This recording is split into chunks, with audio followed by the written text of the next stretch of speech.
Steve Lukowitz is, I think, a really interesting example and somebody that I always like to talk about because he had a very difficult time talking about the war after it ended. Steve was one of our local survivors. This is actually his uniform that is in our museum that was donated.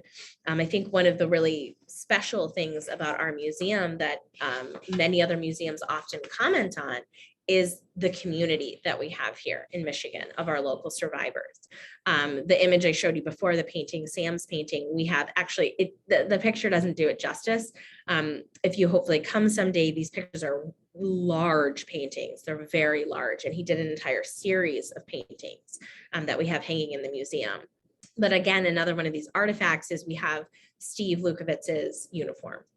And Steve was born in Poland. He was forced to work in several labor camps. He was eventually liberated from Buchenwald concentration camp. And, you know, again, he stayed in displaced persons camp for many years before he was able to move to Detroit. So hopefully this audio will work. If not, I'll describe it to you verbally, but we all know how Zoom is. But I want to show you a little bit of Steve's testimony, talking about his memories of the Holocaust. So if you can't hear this, let me know.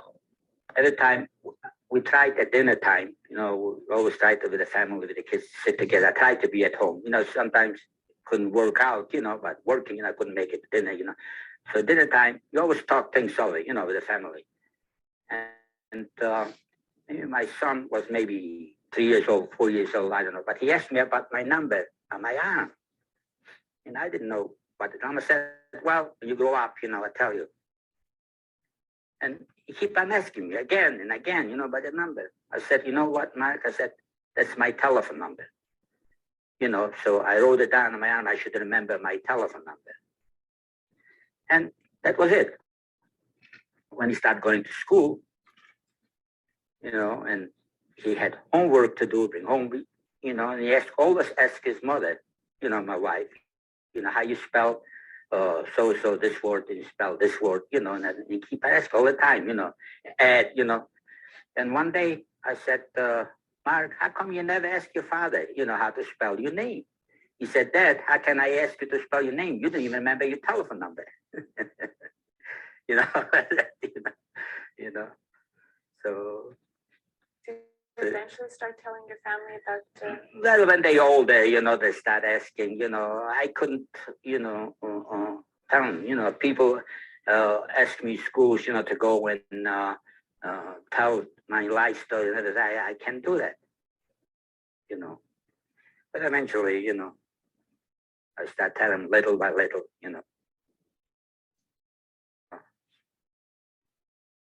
So I think Steve's testimony reminds us of how bittersweet coming back to life was for so many people.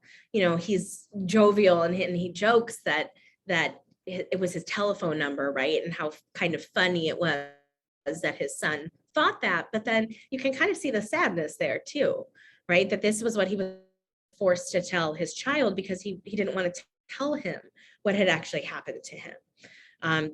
There are so many other survivors that grow up and they said from the time their first memories, all they did was talk about the Holocaust and hear the screaming from the next room at night, you know, and so it's different. It's different for everybody. But this is actually a photo here of Steve at night school in Detroit, Michigan in around 1950. And so this is him after working, you know, long hours, like we all know. He would actually go to night school to try and become an American citizen, right? And to learn English and to be an American. And this meant a lot to him. It meant a lot to so many people. I mean, you can even see, like, look how dressed up they got for night school, right? It's such an important part of their past that really is still passed on to their descendants today.